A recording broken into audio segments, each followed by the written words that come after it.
तर राष्ट्रवादीच्या राष्ट्रीय कार्यकारिणीची बैठक आहे आणि ज्याच्यामध्ये अध्यक्षपद आणि अन्य महत्त्वाच्या पदांसंदर्भात निर्णय होणं अपेक्षित आहे। अध्यक्षपदी सुनेत्रा पवार यांचीच निवड होईल हे जवळपास निश्चित मानलं जाते। तर पार्थ पवार हे सरचिटणीस होण्याची शक्यता आहे, मात्र अधिकृत घोषणा थोड्याच वेळात इकडे होणं अपेक्षित आहे।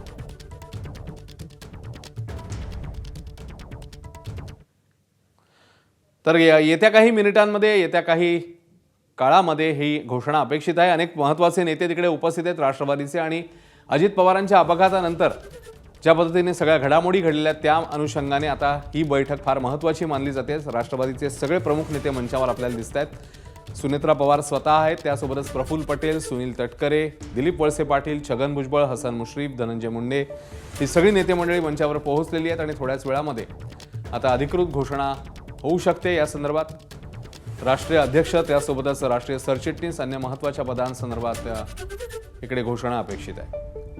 राष्ट्रवादीचं राष्ट्रीय अधिवेशन ज्यामध्ये हा निर्णय होईल असं सांगितलं गेलेलं होतं, अनेक प्रमुख नेत्यांनी तसं सांगितलेलं होतं आणि आता ही बैठक सुरू झाली।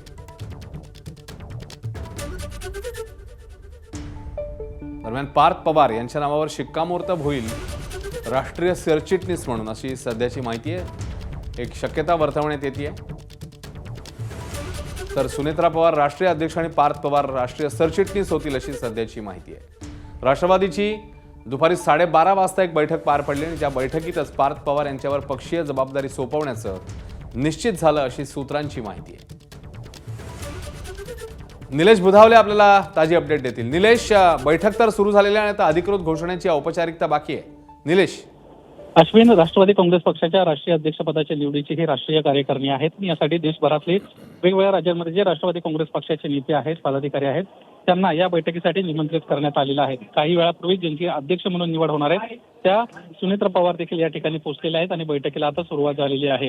आजच्या बैठकीतली आणखीन एक महत्त्वाची माहिती अशी आहे, पार्थ पवार राज्यसभेवर तर जाणार आहेत, परंतु आता दिल्लीतल्या राजकारणामध्ये देखील प्रामुख्याने ते संघटनेच्या राजकारणामध्ये सक्रिय होताना दिसतील आणि त्याच्या अनुषंगाने कदाचित आजच त्यांची राष्ट्रीय सरचिटणीसपदी निवड केली जाण्याची शक्यता आहे। राष्ट्रीय कार्याध्यक्ष म्हणून प्रफुल्ल पटेल यांचंच नाव पुन्हा एकदा राहणार आहे। मात्र ह्या दोन महत्त्वाच्या निवडी आहेत त्या आज पार पडत आहेत। एबीपी माझा, उघडा डोळे बघा नीट।